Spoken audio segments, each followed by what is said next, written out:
Breaking news में बड़ी खबर आपको बता दें, सीधे सीधे आरजेडी के पार्टी से आ रही है, जहां पर यह कहा जा रहा है कि तेजस्वी यादव जल्दी विदेश से वापस आ सकते हैं। तो वहीं दूसरी तरफ पार्टी के कमजोर होने की भी बात चल रही है। तो क्या ये पूरा मामला बताएंगे आपको। मेरे साथ मौजूद है मेरे सहयोगी हर्षित सर। क्या चल रहा है आरजेडी पार्टी के अंदर? देखिए, आरजेडी में पिछले दिनों या 2-3 दिन पहले हमने खबर बताई थी कि एक बड़ा मंथन होगा, लेकिन अभी एक खबर आ रही है कि अब नया साल आ चुका है और तेजस्वी जल्द ही बिहार में वापस आ सकते हैं। ऐसा इसलिए हम कह रहे हैं क्योंकि उनके कार्यकर्ता इस वक्त सोशल मीडिया पर कई पोस्ट डाल रहे हैं और वो आरजेडी के नेता भी हैं। आरजेडी के नेता की तरफ से भी पोस्ट डाला जा रहा है कि जो हमारे सीएम कैंडिडेट रहे और तेजस्वी यादव जो आरजेडी के प्रमुख इस वक्त हैं, हालांकि अध्यक्ष तो लालू यादव हैं, लेकिन वो प्रमुख उन्हें ही बताते हैं, तो वो जल्द से जल्द वापस आ सकते हैं। लेकिन वो वापस कब तक आएंगे इसका सभी को इंतजार है। अभी कोई आधिकारिक घोषणा नहीं की गई है, लेकिन इतना कयास जरूर लगाया जा रहा है कि अब उनकी छुट्टियां खत्म हो गई है। पहले उन्होंने क्रिसमस मनाया, अब नया साल भी विदेश में मना लिया है, तो अब वो बिहार के अंदर होंगे। ऐसा इसलिए क्योंकि देखिए, सवाल उठ रहे थे खुद जेडीयू के जो प्रवक्ता हैं नीरज कुमार की तरफ से, आज भी उनकी तरफ से सवाल उठाया गया। हालांकि वो नए बंगले पर सवाल उनसे पूछा गया था एक मीडिया रिपोर्टर्स की तरफ से, तो उन्होंने उसका जवाब दिया था। लेकिन तेजस्वी यादव से उन्होंने सवाल पूछा कि तेजस्वी विदेश से कब आएंगे, आरजेडी क्या पूरे तरीके से टूट जाने पर आएंगे, या तेजस्वी अब राजनीति से संन्यास लेने वाले हैं, क्योंकि तेजस्वी का राजनीति से संन्यास होना ही लग रहा है जिस तरीके से तेजस्वी बाहर हैं। तो एक सवाल जेडीयू के प्रवक्ता उठा रहे हैं, एनडीए के कुनबे से उठ रहा है कि क्या तेजस्वी यादव अब राजनीति से संन्यास ले लेंगे, इसलिए उनका मन अब बिहार में नहीं लग रहा है। लेकिन जिस तरीके से अभी पार्टी बिखरी हुई है, परिवार बिखरा हुआ है और भी काफी सारे संकट जो है वो तेजस्वी के सामने खड़े हैं, ऐसे में वो विदेश से आना भी चाहेंगे या नहीं चाहेंगे? देखिए, ये सवाल बड़ा इसलिए है क्योंकि तेजस्वी को कहीं ना कहीं आना ही होगा। तेजस्वी के ऊपर पूरा दामोदार है, कार्यभार दिया हुआ है लालू प्रसाद यादव ने पार्टी का, कि पार्टी आपके पास ही है। उन्होंने ऐलान किया था जब आपने देखा कि सभी आरजेडी नेताओं ने माना कि तेजस्वी ही प्रमुख हैं। हालांकि अध्यक्ष पद का चुनाव अभी हाल ही में हुआ था, तो लालू प्रसाद यादव के पास अध्यक्ष पद है, लेकिन तेजस्वी यादव ही आरजेडी में बड़े फैसले लेते हैं। तेजस्वी यादव की तरफ से ही मंथन किया जाएगा आगे आने वाले समय में, क्योंकि तेजस्वी यादव ने जो 3 घंटे का मंथन किया था पार्टी के हार को लेकर, उसके बाद कोई बड़ी मीटिंग नहीं हुई है। जब तेजस्वी यादव पर सवाल उठाए गए थे कि तेजस्वी यादव ने उन नेताओं का चुनाव नहीं किया जो नेता जमीनी स्तर पर काम कर रहे थे और वो नेता जीत सकते थे, उन्हें आके टिकट क्यों नहीं दी गई? आपने बवंडर देखा था कि जब लालू प्रसाद यादव, मीसा भारती, राबड़ी देवी और तेजस्वी यादव उस मीटिंग में मौजूद थे तो संजय यादव के खिलाफ तक नारे तक लगे थे। उसके बाद तेजस्वी ने कोई मीटिंग नहीं की। शायद तेजस्वी उस चीज़ों को अभी भाप रहे हैं कि अभी हम तमाम जो बागी नेता हैं उन पर कार्रवाई करेंगे या उनको मनाने की कोशिश करेंगे, क्योंकि कहीं ना कहीं बड़ी मीटिंग तो होगी, इतना तो तय है। मतलब यही कहा भी जा रहा है कि अभी जैसे तेजस्वी यादव विदेश से वापस आएंगे वैसे एक मीटिंग होना जरूरी है, ताकि पार्टियों में किस तरीके से कमजोरी चल रही है, क्या हुआ इतने दिनों के अंदर, क्या कर सकते हैं आगे चलकर भविष्य में, उसको लेकर बातचीत होगी, मीटिंग होगी। देखिए, हमेशा से होता रहा है। आप जब भी इतिहास के पन्नों को पलटेंगी तो सभी पार्टियां ऐसा करती थी, लेकिन जब से राहुल गांधी उभरे हैं कांग्रेस में और जब से तेजस्वी यादव को कमान लालू यादव ने सौंपी है, तब से हम देख रहे हैं कि ये दोनों जो सियासी लड़के हैं वो सिर्फ पार्टियों में बिजी रहते हैं। हमेशा से ये होता है कि जब कोई पार्टी हारती है तो बाकायदा एक एक सीट पर मंथन होता है। अगर कोई सीट पर हारा है तो उस सीट का मंथन होगा कि किस वजह से हार हुई है, क्या मुद्दे थे जो जनता को पसंद नहीं आए हैं, क्या मुद्दे आगे आने वाले समय में होने चाहिए जो जनता को पसंद आए। हाँ, अगर कोई 1000 वोट से उनका कैंडिडेट हारा है तो क्यों 1000 वोट से हार गया।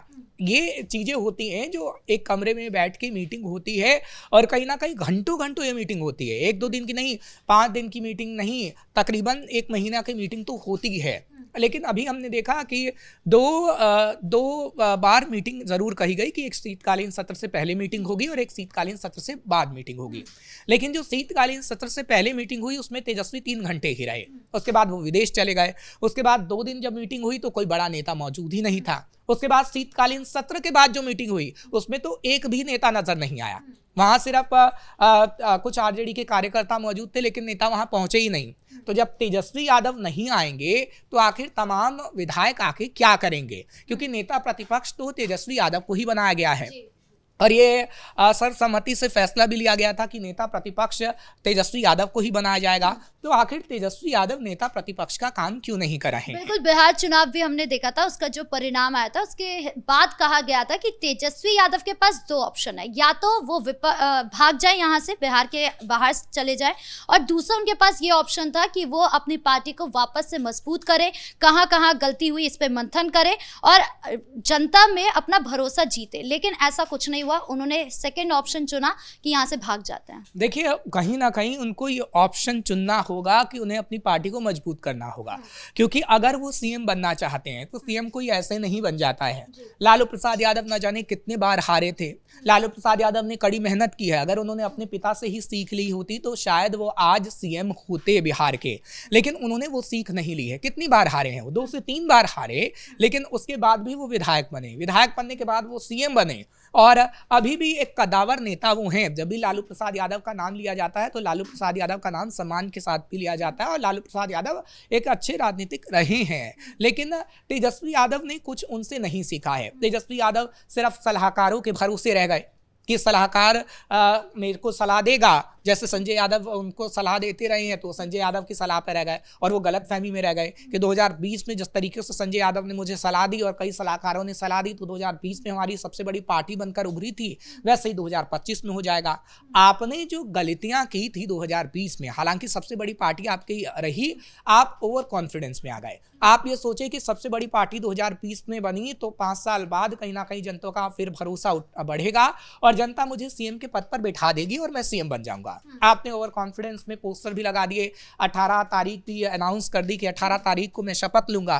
तो आपकी गलती थी, आपको इसको मानना होगा, और जब आप गलती को मानेंगे तभी कार्यकर्ता और नेताओं में भरोसा जगेगा कि तेजस्वी यादव ने गलती मानी है और तेजस्वी यादव उन गलतियों से सीखेंगे। अच्छा, आपने शुरू में सोशल मीडिया का नाम लिया, आपने बोला कि सोशल मीडिया आरजेडी का देखेगी तो उसमें पोस्ट आए हैं, लेकिन अभी हम देखें कि आज जो न्यू ईयर था उसमें सिर्फ एक पोस्ट किया हुआ है, वो भी तेजस्वी यादव उसमें कहीं नजर नहीं आ रहे, एक फोटो लगा रखी है। लेकिन अगर तेजस्वी यादव चाहते तो वो सोशल मीडिया पर कोई पोस्ट कर सकते थे, कोई वीडियो बना सकते थे, इंटरनेट हर जगह पर है, लेकिन ना कोई पोस्ट है, ना कोई विश है। मतलब आपको बिहार की जनता से कहीं से भी कनेक्टेड नहीं देखा जा रहा, चाहे वो पार्टी के माध्यम से हो, चाहे वो सोशल मीडिया के माध्यम से हो, किसी भी तरीके से नहीं देखा जा रहा। यही तो सवाल है ना। चुनाव के वक्त आपने देखा कि हर 5 मिनट में आप आते थे, हाथ जोड़ते थे, आज बीजेपी ने ये कर दिया, आज इस सीट पर बीजेपी ये कर रही है, आज उस सीट पर वो कर रही है, रैली से रिकॉर्ड तोड़ रहे थे। और तेजस्वी यादव बार बार वीडियो डालते थे, कभी कलम बांट रहे हैं तो कभी किताब बांट रहे हैं तो कभी लालू प्रसाद यादव की बड़ाई कर रहे हैं। अब आप कहाँ हैं? क्या आप जनता के सामने नहीं जा रहे हैं? अब आपका क्या जनता से रिश्ता टूट गया है? जिस रिश्ते को आप अटूट बताते थे वो रिश्ता क्या आपकी बिहार की जनता के साथ टूट गया है? नया साल था, नए साल के मौके पर अगर आप बिहार की जनता के पास होते तो बिहार की जनता को भी लगता कि तेजस्वी यादव हमारे साथ खड़े हैं, लेकिन तेजस्वी यादव तो नदारद रहे और तेजस्वी यादव बिहार में कहीं भी नजर नहीं आए। हाँ, लालू प्रसाद यादव और राबड़ी देवी जरूर नजर आई, लेकिन वो जनता के बीच नहीं, वो अपने बंगले को लेकर जरूर महुआ बाग में है, वहां पर जाते हैं, जो नया बंगला बन रहा है, 2 नए बंगले बन रहे हैं, वहां पर देखने जाते हैं, लेकिन जनता के लिए लालू प्रसाद यादव का भी कोई बयान नहीं आया, ना तेजस्वी यादव का बयान सामने आया। तो जनता में आप भरोसा कैसे जगाएंगे? सबसे बड़ा काम यही होता है कि जनता में भरोसा जगाना। जनता ही आपको लोकतंत्र में सीएम की कुर्सी पर बिठाती है और जनता ये तय करती है कि आप सीएम बन पाएंगे, नहीं बन पाएंगे, पीएम बन पाएंगे या नहीं बन पाएंगे। लेकिन अगर आपने जनता को नकारने का काम किया तो कहीं ना कहीं आप हार जाएंगे। आप देखिए कि इतिहास के पन्नों में दर्ज है कि बिहार हो या फिर कहीं और हो, कई राज्य ऐसे हैं जहां पर 1 वोट से सरकार नहीं बनी है और जनता के पास वोट देने की सबसे बड़ी ताकत होती है। और इस ताकत को तेजस्वी जब तक नहीं समझेंगे, जब तक तेजस्वी कभी सीएम नहीं बन पाएंगे। ये तो इतना तो तय है।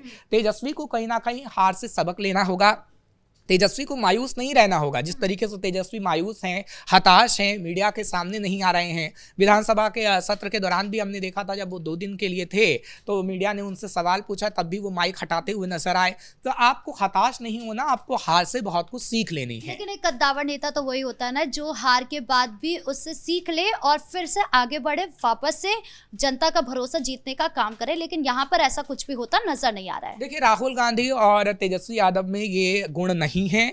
जब भी हार होती है कांग्रेस की, आपने हरियाणा में हार देखी, कई जगह हार देखी, तो हमने देखा कि राहुल गांधी छुट्टी पे होते हैं, प्रियंका गांधी वाड्रा भी नदारद रहती हैं। और इसी तरीके से तेजस्वी यादव का भी हाल है, क्योंकि इनको राजनीति विरासत में मिली है। जिसने अपने बलबूते पर अपनी राजनीति को खड़ा किया होता है, जिसने अपने बलबूते पर मेहनत की होती है, आप उसे हमेशा देखेंगे कि वो मेहनत करता है, वो लोगों के साथ जमीन पर रहता है। लालू यादव को देख लीजिए, मुलायम सिंह यादव को देख लीजिए कि मुलायम सिंह यादव कैसे सफाई में साइकिल से जाया करते थे, कैसे पूरे उत्तर प्रदेश में साइकिल से जा जाकर लोगों के घर रोटियां खाया करते थे। असली राजनीति वो थी।